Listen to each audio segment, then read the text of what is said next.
सुखानंद धाम में आज गुरु पूर्णिमा के पावन पर्व पर सत्यानंद आश्रम का उद्घाटन हुआ।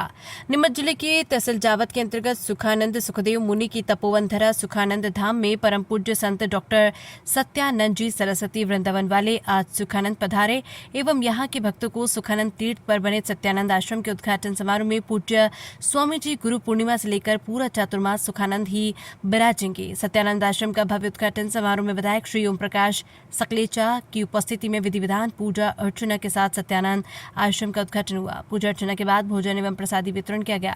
गुरु पूर्णिमा के अवसर पर नगर के वरिष्ठ जन शामिल हुए। गुरु पूर्णिमा के दिन मध्य प्रदेश और राजस्थान से दूर दूर से श्रद्धालु दर्शन करने आते हैं।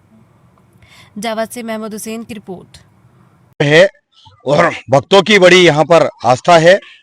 हरिहर अमावस्या को यहाँ लगभग 30-40 हजार लोग दर्शनार्थी आते हैं और उसी के चूंकि सुखदेव मुनि की तपोस्थली है इसलिए यहाँ स्वामी सत्यानंद जी महाराज ने भी यहाँ अपना आश्रम बनाया है और लगातार वे पूरा चतुर्मास वो यहाँ करेंगे।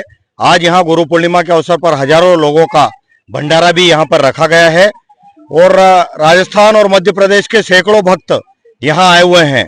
इस स्थल पर निश्चित तौर पर आकर आदमी अपनी मनोकामना पूर्ण करता है और यह प्राकृतिक स्थल है, वर्षों पुराना स्थल है। यहाँ पर लोगों को आने में बड़ा आनंद आता है और शकुन मिलता है।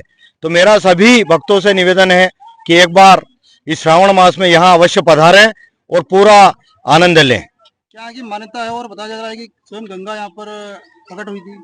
कहना यही है, यहाँ गंगा भी प्रकट हुई है, वो कुंड है उसमें गंगा स्वयं यहाँ विराजित है और यहाँ की मान्यता है कि यहाँ स्नान करते हैं और यहाँ पर अस्थि विसर्जन भी किया जाता है। तो निश्चित तौर पर यहाँ की मान्यता के हिसाब से लोग यहाँ जैसे चारों धाम की यात्रा करके आते हैं तो उसके पश्चात यहाँ आते हैं। कुछ लोग पहले आते हैं, जो चारों धाम की यात्रा करने जाते हैं वो यहाँ आते हैं।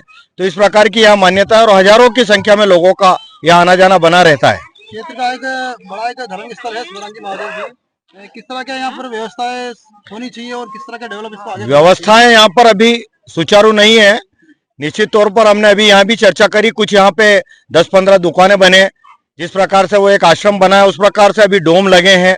तो और भी इस तरह से विभिन्न धर्मशालाएं बनी है। कुछ धर्मशाला और कुछ रुकने की रात में यहाँ अच्छी व्यवस्थाएं हो जाए और पानी का जो है कुछ समय के लिए यहाँ पानी नहीं रह पाता है तो वो लगातार हो, उस विषय में प्रयास हो तो निश्चित तौर पर आने वाले समय में यहाँ बहुत अच्छी संभावनाएं हैं। विजय मुछाल, वैश्य समाज जिला प्रभारी। एक हमारे साथ में जावट के वरिष्ठ पत्रकार दिलीप जी भी है, इनसे चर्चा करेंगे हम। किस तरह क्या सुखानंद जी में आज गुरु पूर्णिमा दिन बड़ी संख्या में श्रद्धालु आ रहे हैं?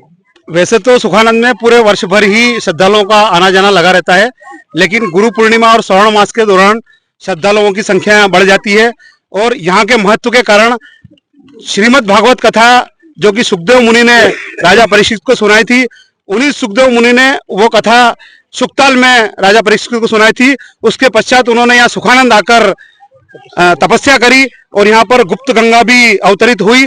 तो यानी कि देश में सुखताल के बाद अगर किसी धर्म स्थान का अगर नंबर है तो वो सुखानंद है और यहाँ पर वर्ष भर श्रद्धालुओं का आना जाना बना रहता है और यहाँ पर अगर व्यवस्थाएं भविष्य में सुचारू होती है तो श्रद्धालु यहाँ बढ़ सकते हैं।